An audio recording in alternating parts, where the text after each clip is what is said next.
Screen पे एक video देख रहे हैं आप और इस वीडियो में डोनाल्ड ट्रंप से पूछा गया कि अगर रूस के साथ आपकी जो मीटिंग हो रही है पुतिन के साथ, अगर ये फेल हो जाती है तो क्या होगा, और इस पर इन्होंने जवाब दिया है। तो वहीं इनके वित्त सचिव ने भारत को लेकर एक बड़ा ऐलान किया है और इन सब के बीच में ये जो तस्वीर देख रहे हैं ये हैं स्टीव हैनके, जिन्होंने कहा है कि भारत एक काम करे तो अमेरिका खुद ही बर्बाद होने वाला है। जानने को मिलेगा बहुत कुछ, इसलिए वीडियो को अंत तक जरूर देखें।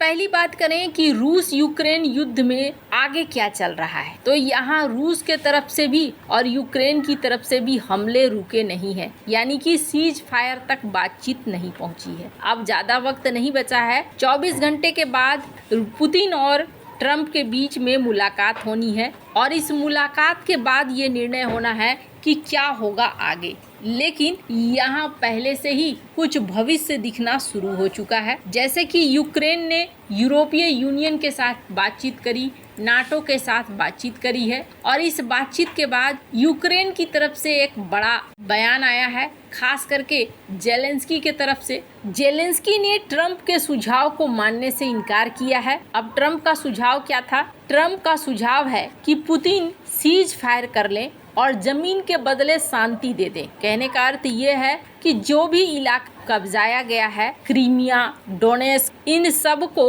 अब यूक्रेन लेने की छोड़ दे सोचने की और बदले में मान्यता दे। इसका मतलब ये हो गया कि जेलेंस्की को अपने जमीन से हाथ धोना होगा और रूस का ये कहना है कि मेरा काफी कुछ नुकसान हो चुका है और इतना समय हो चुका है तो मैं जमीन छोड़ने को तैयार नहीं हूँ। पहले तो ये कहा गया ईस्टर्न यूक्रेन का पूरा इलाका रूस लेना चाह रहा है। जेलेंस्की का कहना है कि सबसे पहले तो रूस को पूर्ण और बिना शर्त युद्ध विराम करना होगा और उसके बाद फिर बातचीत करेंगे। मतलब यही साफ समझ में आ रहा है कि अलास्का में मीटिंग में क्या होने वाला है। अब इसी समय डोनाल्ड ट्रंप से एक सवाल किया गया, स्क्रीन पर उनके रिप्लाई को देखिए आप।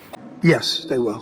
Yeah. What will the consequences There will be be? consequences. Sanctions, tariffs? There will be, I don't have to say, there will be very severe consequences, yes. यहाँ पर उनसे पूछा गया कि अगर मामला नहीं फिट बैठता है और ये सीज फायर नहीं होता है तो आगे क्या होगा, और इस पर डोनाल्ड ट्रंप ने ये कह दिया कि इसके गंभीर परिणाम होंगे और इस गंभीर परिणाम को भुगतना होगा। बुधवार को ट्रंप ने यूरोपीय यूनियन के नेताओं के साथ एक वर्चुअल बैठक की। फ्रांसीसी राष्ट्रपति एमेनुएल मैक्रोन ने इस बैठक के बारे में बताया कि ट्रंप ने बहुत साफ साफ कहा है कि अमेरिका अलास्का में होने वाले अमेरिका रूस शिखर वार्ता में युद्ध विराम चाहता है और इस वार्ता में यूक्रेनी राष्ट्रपति वोलोदिमीर जेलेंस्की भी शामिल थे। इस दौरान जेलेंस्की ने पुतिन के ऊपर ट्रंप के साथ बैठक से पहले धोखा देने का आरोप लगाया। जेलेंस्की ने कहा कि पुतिन यूक्रेनी मोर्चे पर सभी क्षेत्रों में दबाव बनाने की कोशिश कर रहे हैं। अब यहाँ पर फॉर्मूला जो भी लगाया हो डोनाल्ड ट्रंप ने,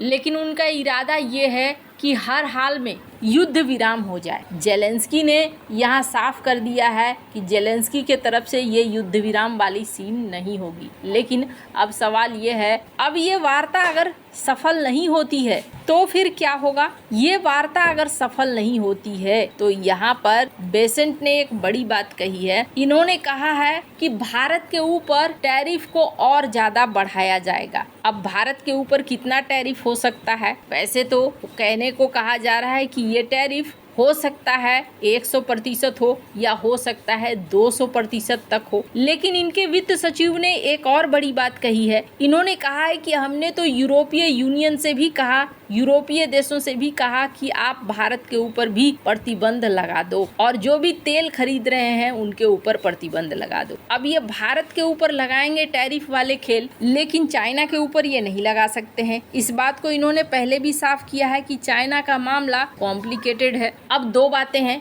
पहली बात तो ये कि इस मीटिंग का रिजल्ट लगभग पता ही है। दूसरी बात ये है कि पहले ही इस तरीके के बयान देकर राष्ट्रपति के ऊपर एक दबाव बनाने की कोशिश की जा रही है। जैसा कि डोनाल्ड ट्रंप ने पहले कहा था, इस बैठक से पहले कहा था कि हमने भारत के ऊपर एक्शन लिया तो इसका असर दिखना शुरू हुआ। राष्ट्रपति पुतिन बातचीत के लिए तैयार हुए। सेकेंड लार्जेस्ट पार्टनर पर हमने एक्शन लिया तो फिर ये सारा सीन बन गया। अब ऐसे में जहां पर माना जा रहा है कि बेसेंट कहीं ना कहीं भारत का नाम लेकर रूस के ऊपर एक दबाव बनाने की कोशिश भी कर रहे हैं। हालांकि ये सारा जो सीन चल रहा है, इस सारे सीन का क्या होगा अंत? पहली बात तो ये चाइना के ऊपर टैरिफ लगा नहीं पाएंगे, ऐसा लगता है। ऐसा क्यों? तो स्क्रीन पर आप देख सकते हैं RT इंडिया की इस खबर को, जिसमें खुद इनके वित्त सचिव जो है अमेरिका के, उन्होंने कहा कि चाइना ना मल्टी लेवल का एक शतरंज खेल रहा है। चाइना जो हमारा सहयोगी था, आज की डेट में चाइना हमें चैलेंज कर रहा है। अब ये समझते हैं चाइना के तरफ से चैलेंज हो रहा है, लेकिन चाइना से मुकाबला करना अब इनके बस का नहीं रह गया है, या फिर काफी टफ हो चुका है। यही वजह है कि ये चाइना की तरफ अब नहीं देख रहे हैं, भारत की तरफ देख रहे हैं। अब भारत की तरफ देखने से क्या होगा, इसको लेकर स्टीव हेंके ने एक बड़ा अच्छा भारत को सुझाव दिया है। एक मशहूर अर्थशास्त्री हैं स्टीव हेंके, और इन्होंने कहा है कि डोनाल्ड ट्रंप ने ना जो काम किया है वो बिल्कुल बकवास है, रेत पर टिका हुआ है, बहुत ही जल्द ताश के पत्तों की तरह ढह जाएगा। उन्होंने एक बड़ा उदाहरण भी दिया।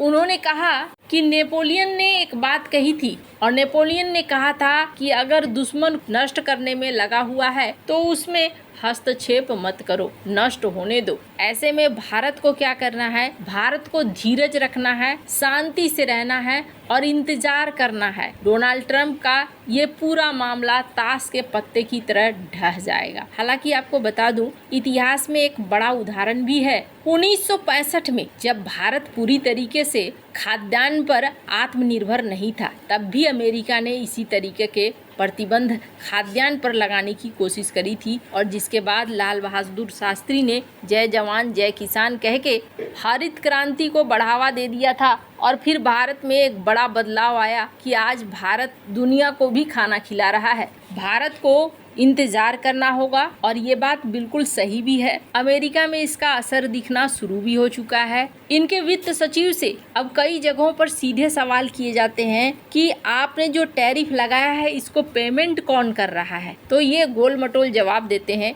जबकि सच ये है कि पेमेंट करना है उन कंपनियों को जो कंपनी भारतीय माल या फिर जिन देशों के ऊपर टैरिफ लगा हुआ है उनके माल को मंगवाना चाहते हैं। तो अंत में ये जाएगा किसके ऊपर? ये अंत में जाएगा ग्राहकों के ऊपर ही। इसलिए बहुत जल्द इसका असर अमेरिका के मार्केट में दिखना शुरू होगा। वैसे आपको क्या लगता है इन सब मामले में? आपकी क्या राय है? कमेंट कर जरूर बताएं। जल्द मिलते हैं अगले वीडियो में नई खबर के साथ।